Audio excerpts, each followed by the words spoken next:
Our psalm today is chapter 97, Perek Tzadi Zayin. This is the third psalm in Kabbalat Shabbat, and again continues this theme of praising God. However, here, there's a sort of difference, very important difference, of how nature is portrayed in praising God. I'm going to read from verses 2 to 5. Anan v'arfel tzvivav tzedek, umishpat mechon kiso. Clouds and thick darkness are around him. Righteousness and justice are the foundation of his throne. Eish lefanav telech utelahet tzaviv tzarav. Fire goes before him and burns up his foes all around. He'ira berakav tevel ra'atav v'tachel ha'aretz. His lightnings light up the world.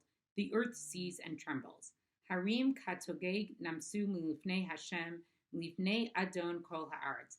Mountains melt like wax before the Lord of all the earth. Here, it's not necessarily a joyous expression of the praise that comes from nature. Almost in a way we could describe it as the awesomeness or fierceness of nature. The description of clouds, darkness, lightning, mountains that melt. And then we're brought to the most famous verse of this whole chapter, verse 11. Or zarua latzadik uli yishrelev lev simcha. Light is sown for the righteousness and joy for the upright in the heart.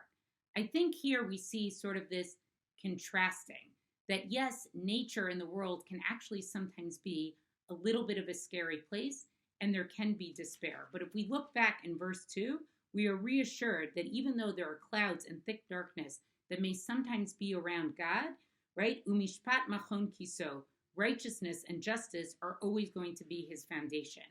And then the psalmist comes to remind us that ultimately in verse 11, light is sown for the righteous and joy for the upright in the heart.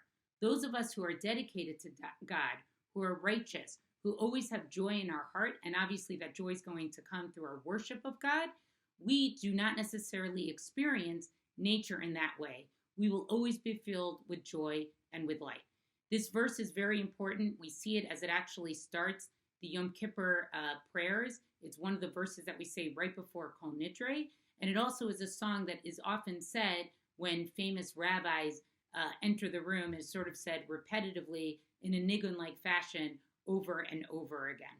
That was pretty good. It goes like this. Or zaru ala tzadik ule yishrei lev simcha. Or zaru ala tzadik ule yishrei lev simcha.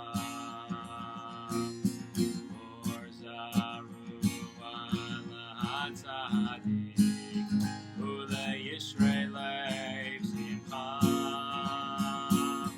Or zaru ala tzadik ule yishrei lev simcha. Or zaru ala tzadik ule yishrei lev simcha.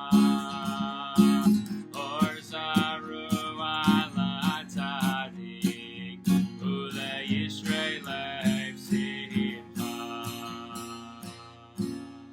Difficult to end Nigunim. Join us tomorrow as we continue our study of Kabbalat Shabbat.